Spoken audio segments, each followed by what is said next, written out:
Right now, I don't think like I can see any exploitable pattern in their playstyle. I didn't expect Schalke to be top 4 or top 5. First blood for Fox. Yankos arrives to follow it up. Steve will try get away with a twisted advance. Cannot escape. Get the ace. Kill the base. H2K. I think their only winning condition is put freeze on Draven, gank bot. If he gets the extra gold, they can maybe win, but that's it. Jager's going in. His flash caught Fox. Fox forced to heal and try to get away. The tower turns it round. We saw that yesterday. First blood. There's the body slam into the parallel convergence. H2K have lost freeze just like that. Schalke break the game wide open. The remaining members of Schalke take down the Nexus. It was my bad. This time I won't make such a mistake. Me and Fox are an unbeatable duo. If we get an early lead, we basically stomp the enemy.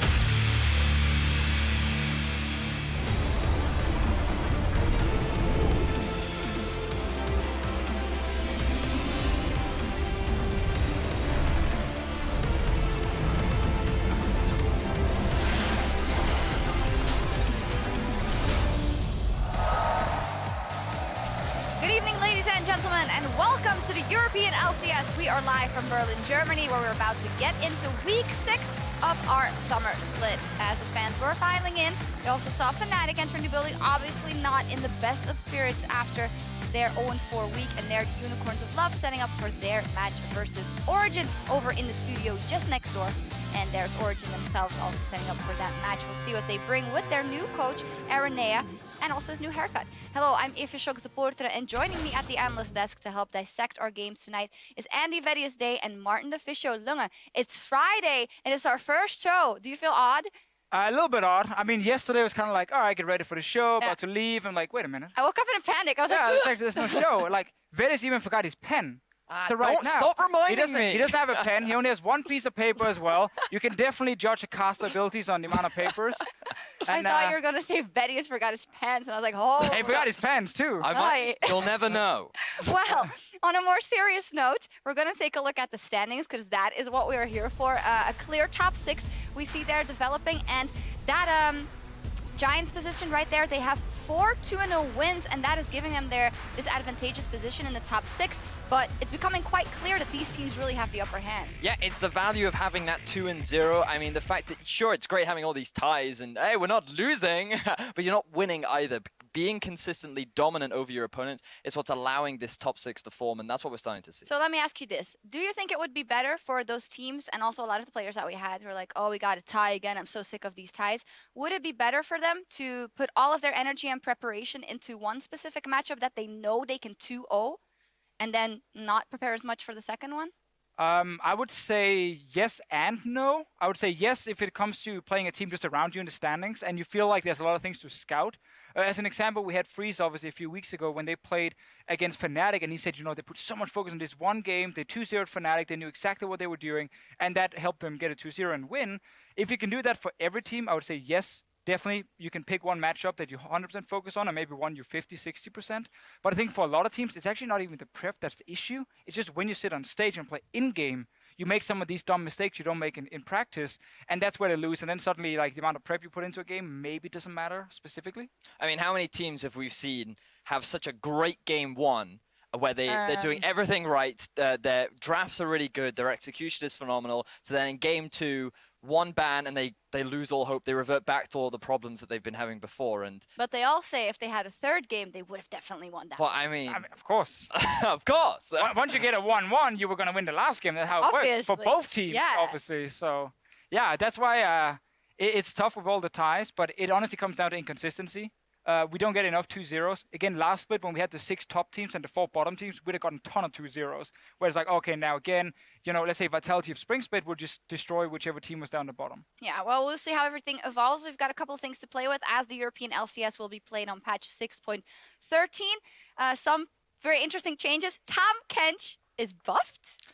I prefer to think of him as changed I say rather buff. than buffed. Because we saw him a couple times on Challenger Series not work out as well as I'm sure they would have liked it to. Pulse and I did a bit of testing in the office as well, and we found that he can do some cool stuff in some matchups. And the changes to his ult, I think, were a big part of why we might see his play, because it's now much easier for him to make those cross maps. And given the changes to TP as well, having that extra ability to move from one side of the map to the other could increase his value. Yeah. Yeah. TP, that's what I actually wanted to jump on, that channel nerf. Yeah, TP nerf, obviously, it is impactful in a sense that it makes it harder to set up these TP ganks, but at the same time, it doesn't change a whole lot. You're still going to see TP on like every top laner, because teams are so used to playing with teleport now that if you start not picking teleport, you change the entire game. Like, you literally change the entire meta, the entire game. So TP will still be used. I think maybe we can see slightly less from mid laners, but we will still see double TP from time to time. You say that. So the thing that's actually I'm really excited for, it's not on the graphic, but we've been seeing a lot of Talia recently. And with the changes to teleport, her ability to roam around the map and set up really good global pressure is actually very impressive. We saw some backs against Splice last week, so perhaps Why is it not on the graphic? Why is it not on the graphic? Because I didn't realize LCK loved it so much. Yeah, that's They were already playing, but So- not only her, actually, Shen as well. Like, and also Tom Kench, you know, things, champions that have ultis that are globals, like, you know, where you can travel from lane to lane much quicker than the TP channel time, will actually have way more value now. So again, things like Shen and these kind of champions where you can join instantly, and the other top lane that takes 2 or 3 seconds extra, big difference in the early fights. Very quickly, we saw it there. Lulu, I've heard conflicting opinions. Very viable, super strong, or not as much? I think she's a good support now. I think we will see her. I think like Arden Sensor Lulu is actually really good. She's a lane bully as well. Not saying every game, but I think we will see her quite a bit. I still think that Bard and Nami still hold and Karma still hold the top 3 right now in the bottom lane. And because Lulu, you say she's a lane bully, but because typically the way you max her, which is the shield into the W, she doesn't have the same sort of aggression that she used to. So she can actually get pushed around a lot by some of these more dominant supports. I think she's really good in lane. I think with shield makes you 80 carry wins the trades. Also, Soraka is going to be played with these new items, buffs, where more healing. Crazy. Yeah, I'm going to have to cut you guys off because there's we want more. to take a look. We'll talk about this the whole day and also in the post-game lobby, but we want to take a look at the matches today and how these changes will affect the matches. We're going to start the day off with Fnatic versus Vitality in the arena. Origen and the UOL will get ready for battle in the studio. And to close out the day, it's going to be our match of the week, Schalke 04 versus H2K. Match of the week there. Yeah, we're not going to keep calling it that. But we saw the teaser there, of course, in the beginning of the show. Super hyped. Gilly is saying, hey, if me and Fox get rolling, we can easily win this. What do you guys think?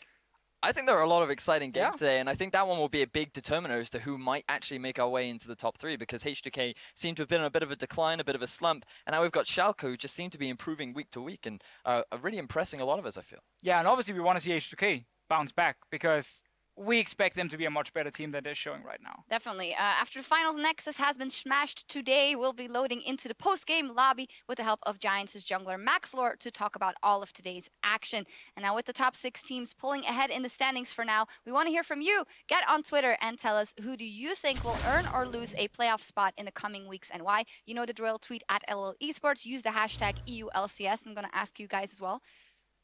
Maybe a dark horse? Well, it seems like almost all the teams are dark horses at this moment. Yeah, I mean, if we have to take one of the teams outside of the current top 6, if we say to make it into playoffs, I think Origen showed positive trends. I actually think also getting a new coach is a good thing for them, especially like when it comes to motivation and extra practice. So I'm going to say Origen, but I have a slight little feeling that Vitality with Shook could also really grow the next few weeks. I'd have to agree with Deficio. I think that both those teams are the ones ready to watch. The big thing that surprised me is the fact that Roccat, I feel, are just out. Roccat, there's very little chance of them making it when they looked so promising at the start to now be in 10th place is, I think, the biggest shock so far. Yeah, let's see if they can turn it around. But now let's get down to business and take a closer look at our first matches of the night, starting with Fnatic versus Vitality. Oh, Fnatic, an 0-4 week versus G2, I guess, somewhat to be expected. And then they couldn't do anything either in their matchup versus Giants. We took a look at their goal differences coming into week 5, so from weeks 1 to 4, where they were quite dominant early and they just always got off to a good foot. And then in week 5, it was just horrible and they had no way to climb back from that. What happened?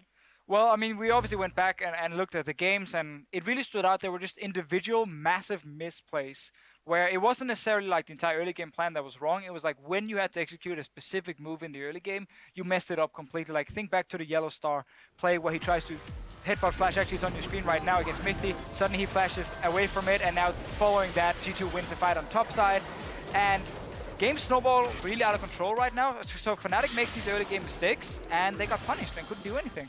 And I mean, that just resonates with the fact that, especially in their game versus Giants, Spirit made so many over-aggressive plays. He did exactly what he's doing on your screen right now so many different times where it just felt like he's trying to claw something back for his team, and he ended up getting punished for it. Yeah, pretty bad week for Spirit there. Let's take a look at Vitality because they obviously played with their new old jungler last week for the first time. Shook took a look at a couple of stats from him in week 1. A lot less damage percentage for him on his team, so the damage he's dealt with in his team than Mighty Bear used to bring. But I think it just indicates that they're trying to play a different way. Yeah, it looks very negative for Shook, right? That he's lower in damage compared to Mighty Bear, but it's actually a good thing for Vitality because he's much more of a team player. It's around vision, it's around camping for EpicSkillshot. You know, EpicSkillshot went up in terms of his damage dealt as a percentage, you know, across the team. So everyone else but Shook kind of benefits from his playstyle specifically. Obviously, Shook will have 1-2 games where he goes off like we saw last week.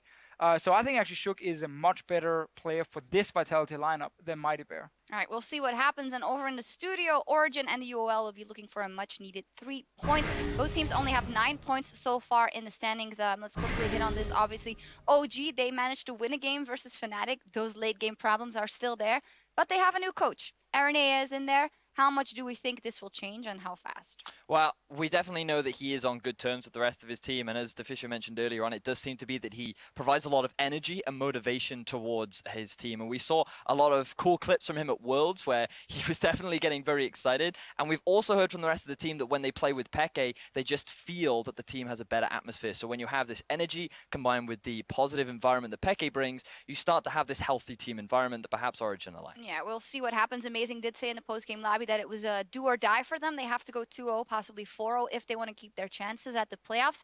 They're up against the Unicorns of Love here. Their record against OG, this split was 2-0 back in week 1. They won that matchup very handily. They had 2 ties last week, and they were very stompy wins, the ones they did have. What can you tell me in terms of Unicorns of Love's development? It's so hard because every week I feel like I'm seeing some positives and being like, oh, they're really improving on this. And then the following game, you know, everything falls apart and you kind of take a step back again. So I feel like you learn something, but you don't learn anything at all when it comes to watching Unicorns play. I think the new meta, like with Shen top, is good for them. Chachi is a fantastic Shenpai. He's really been stepping up lately. But I'm actually looking at individual players, like outperforming whoever they're playing against for Unicorns to win games and not like as a team. I need like Chachi or Exile or whatever to like be the big carry. Well, I do like the shift that Exile has taken. I had a chance to speak to him about his Anivia, and he said that it is something that he's been trying to increase his champion pool with because he's very aware that assassins right now are not in a meta where he can properly utilize them. So this shift in mentality from assassins to control mages where he can have a bigger impact on his team is a healthy direction for his attitude to take. And I think it will do a lot of positives for the Unicorns. All right, the players are about ready. So we'll have that match between Origen and UOL over on EOLCS 2 while Fnatic fights for some much needed points against Vitality right here in EOLCS 1 as well. From here, we're going to let our casters take it away. Thank you very much, Helen.